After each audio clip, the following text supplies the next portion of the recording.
On commence tout de suite avec une alliance d'organismes en transport et en environnement qui dénonce un sous-financement chronique dans les transports en commun au Québec.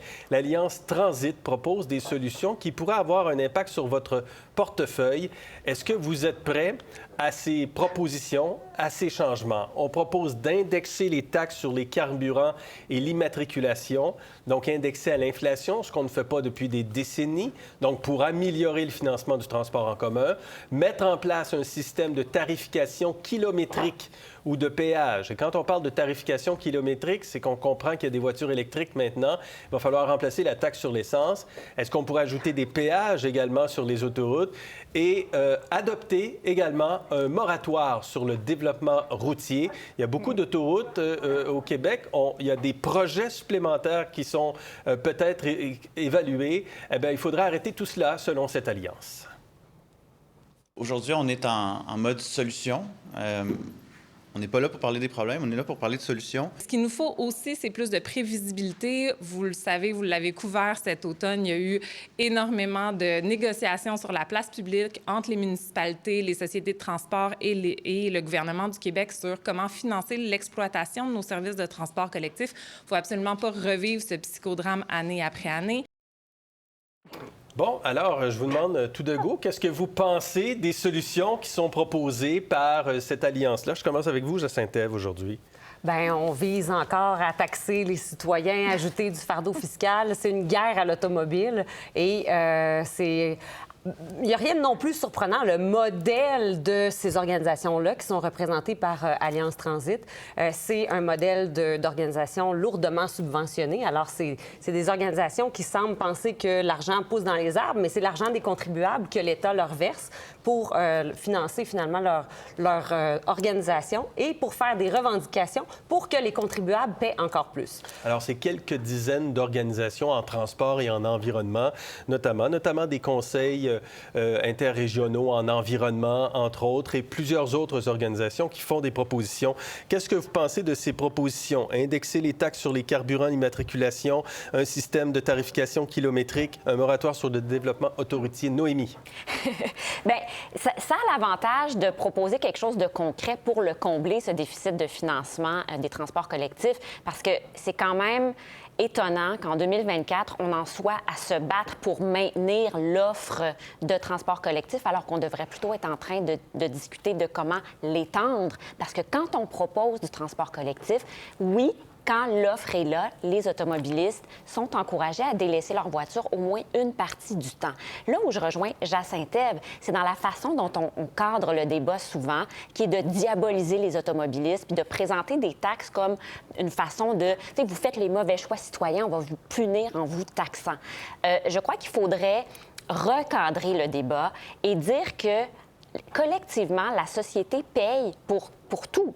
Oui. Paye aussi pour l'utilisation de la voiture. Il y a des coûts collectifs engendrés par la voiture qui sont moins visibles, mais que la société paye et qui sont plus importants que les coûts collectifs générés par le transport en commun. Moi, ce qui me frappe, et là, on va présenter d'autres données sur les investissements en transport. Quand on regarde les investissements, les plans d'infrastructure du gouvernement du Québec, 70 de l'argent va au réseau routier et 30 pour le réseau collectif.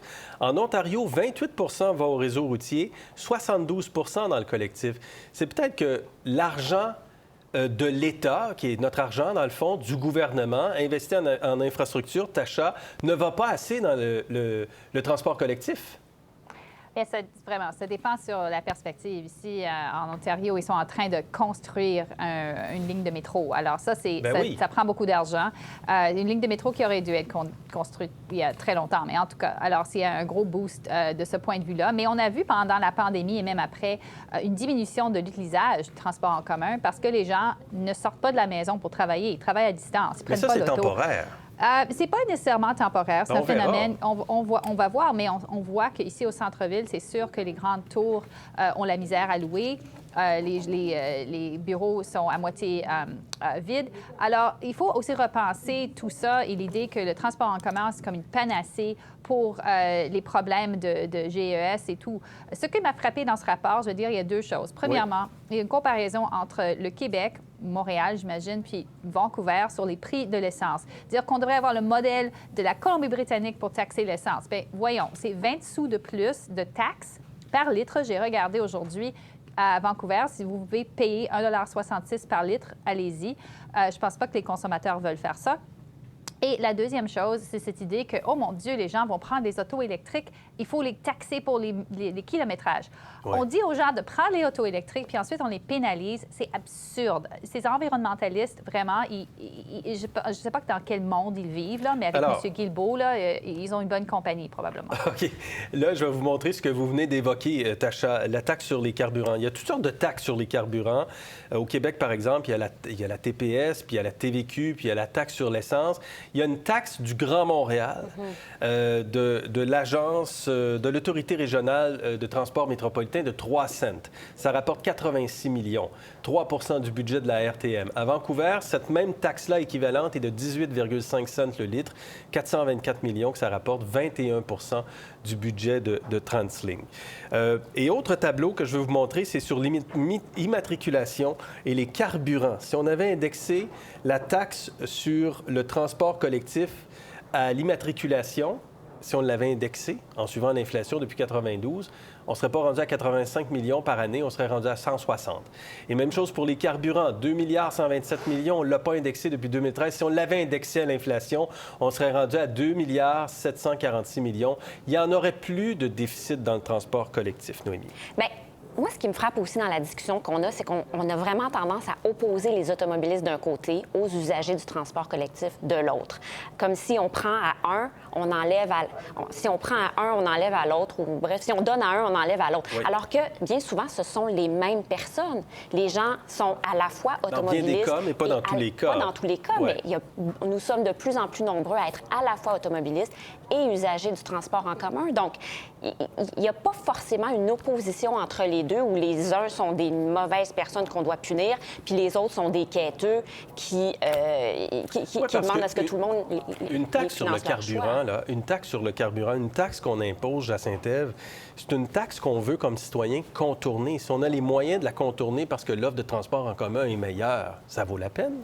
Oui, mais ça touche exclusivement un certain nombre de gens. Il y a 90 % du territoire habité au Québec qui est en milieu rural. Donc, il y a énormément de Québécois qui paient déjà sur leurs immatriculations, qui paient déjà des taxes sur l'essence et qui n'ont pas accès à un transport en commun. La moitié du monde vit dans le Grand Montréal. Tout à fait, mais il faut penser... dans le Grand Montréal, mais il faut penser à Gérard qui habite à Maniwaki, qui va visiter sa mère au CHSLD à Gatineau une fois par semaine, puis qui va au restaurant avec sa conjointe. Il faut penser à Jocelyne qui habite à Kakuna, à Rivière-du-Loup. Il y a plein de municipalités qui n'ont pas de transport en commun. Vous avez tout à fait raison. D'augmenter le fardeau fiscal pour les automobilistes ou pour ces citoyens-là qui paient déjà pour le métro de Montréal, qui paient déjà pour l'autobus via les différentes taxes, à un moment donné, il faut trouver d'autres manières d'optimiser les sociétés de transport. L'usager du transport en commun de Montréal, il paie aussi pour les routes qu'utilise le citoyen de Maniwaki. Donc, tout le monde paie pour tout le monde. Ce sont des choix collectifs. Mais est-ce que je peux juste donner un exemple où on a créé du transport en commun, puis on a réalisé à quel point c'était populaire. Le réseau des trains de banlieue dans la grande région de Montréal, à plusieurs endroits, il y a des tronçons qui ont été créés à la base comme mesure de mitigation dans le contexte de grands chantiers autoroutiers. Par exemple, on refaisait un pont sur la 117 au nord de Montréal. On a créé un tronçon de train de banlieue. Le succès a été monstre. Ce tronçon-là est devenu permanent parce que les gens, tout à coup, avaient une solution de rechange. Ça a été extrêmement populaire et c'est devenu permanent. Même chose vers Mont-Saint-Hilaire, même chose vers Candiac, fin des années 90, début des années 2000. Donc, ça peut se faire conjointement, le développement des routes, et de proposer des solutions de rechange intéressantes qui vont prouver leur utilité par leur popularité. J'étais sur la Rive-Sud il n'y a pas longtemps avec une amie qui habite là, puis on devait aller à Montréal. Et j'ai regardé, je dis, il y a un train de banlieue. Puis elle a dit, ben oui, mais le train de banlieue, ça vient tôt le matin, puis à 5 heures le soir, puis si tu le rates, tu restes à Montréal, qu'est-ce que tu fais? Si tu veux accommoder tout le monde qui irait par le transport en commun, ce serait plus coûteux que de dire à certaines personnes, OK, on prend l'auto. Le problème avec le transport en commun, c'est impossible de le rendre complètement comme pour tout le monde, à tous les heures qu'ils veulent prendre, et être efficace du point de vue des coûts.